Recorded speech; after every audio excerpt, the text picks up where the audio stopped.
கூவம் சென்னையிலிருந்து சுமார் 40 கிலோமீட்டர் தொலைவில் திருவள்ளூர் பேரம்பாக்கம் வழித்தடத்தில் சுங்குவார் சத்திரத்தை அடுத்த 5 கிலோமீட்டர் தூரத்தில் உள்ளது இவ்வூர். தொண்டை நாட்டின் பாடல் பெற்ற 32 சிவஸ்தலங்களில் இதுவும் ஒன்று. இந்த ஸ்தலத்தில் ருத்ராட்ச மரம் உள்ளது. தீண்டா திருமேனி. அர்ச்சகர்கள் மூலலிங்கத்தை தொட்டு வழிபாடு செய்வதில்லை.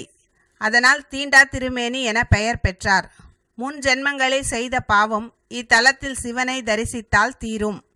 மழை அதிகமாக வரும்போது அதையும் லிங்கம் வெண்மையாவதன் மூலமாகவும் மழை குறைவு என்பதை செம்மையாவதன் மூலமாகவும் உணர்த்துகின்றார் இந்த சிவபெருமான் என்பதை கண்கூடாக காண்கின்றனர். இதனையே இத்திருக்கோயிலின் ஸ்தல பதிகத்தில் ஐயன் நல்லதிசையன் என்னும் பாடல் வழியாக உணர்த்தியுள்ளார். 4 கால பூஜையின் போதும் திருக்குளத்தில் நீராடிய பிறகே பூஜையை அர்ச்சகர்கள் துவக்குவது இன்று வரை நடைபெற்று வருகின்றது.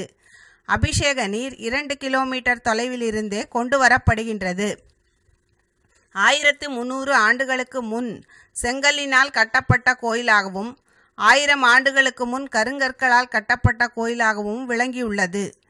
2ஆம் ராஜேந்திரன், 3ஆம் ராஜராஜன், வீரகண்ட கோபாலன், விஜயகண்ட கோபாலன், 1ஆம் குலோத்துங்கன் ஆகிய சோழ மன்னர்களின் ஆட்சி காலத்தில் நிர்வாக செலவு, விளக்கு எரிக்க, விழாக்கள் கொண்டாட நிலம், காசு தானமளித்த செய்தியை கல்வெட்டின் மூலமாக அறியலாம்.